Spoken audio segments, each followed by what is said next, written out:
வார்த்தை என்ன தெரியுமா சொல்லுகிறது? அவர் உங்களை விசாரிக்கிறவர் ஆனபடியினால உங்கள் கவலைகளை எல்லாம் அவர் மேல வைத்து விடுங்கள். ஆமென்.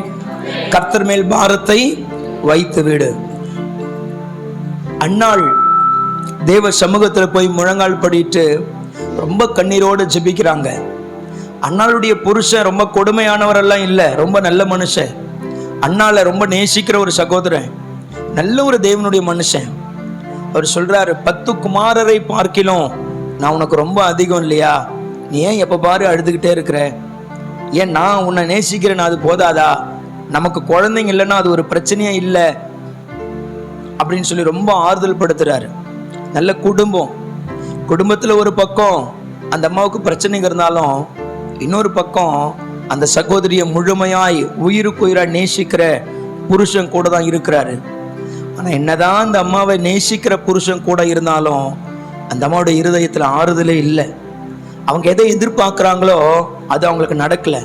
தெய்வ சமூகத்துல போறாங்க, மனம் விட்டு எவ்வளவு அழ முடியுமோ அவ்வளவு அழுது கர்த்தருடைய சமூகத்துல இருதயத்தை அப்படியே ஊற்றி செபிக்கிறாங்க. எந்த அளவுக்கு தரை மட்டும் தாழ்த்த முடியுமா செபிக்கிறாங்க. அழுதுட்டாங்க, பயங்கரமா அழுதுட்டாங்க. பார்க்கறவங்க எல்லாம் அவங்க மாதிரி கேவலமா நினைக்கிற அளவுக்கு அவங்க ரொம்ப அழுறாங்க. அப்படியே பைத்தியம் முடிச்ச மாதிரி அழுது புலம்பி புரண்டு தேவ சமூகத்துல போயிட்டாங்க. கர்த்தருடைய வார்த்தை சொல்லுது, அந்த அழுது ஜெபிச்சாங்க பாத்தியா, கண்ணீர் வடிச்சாங்க பாத்தீங்களா, இருதயத்தை ஊற்றி விட்டாங்க பாத்தீங்களா, அதுக்கப்புறம் அந்த சகோதரி துக்க முகமாய் இருந்ததே இல்லையா. என்ன தெரியுமா அதுக்கு ஒரே ஒரு அர்த்தம்? அவங்களுக்கு ஒரு நம்பிக்கை வந்துருச்சு, இனிமே நான் அழ வேண்டிய அவசியம் இல்லை, என் பாரத்தை எல்லாம் என் அப்பா மேல நான் இறக்கி வச்சுட்டேன், இனிமே அவர் எல்லாவற்றையும் பார்த்து கொள்ளுவார். இப்ப அதை தான் நம்ம செய்ய போகிறோம். கண்ணீரோடு கூட கர்த்தர் மேல் பாரத்தை வைத்து விடு. காலமெல்லாம் அவரை துதித்து பாடு.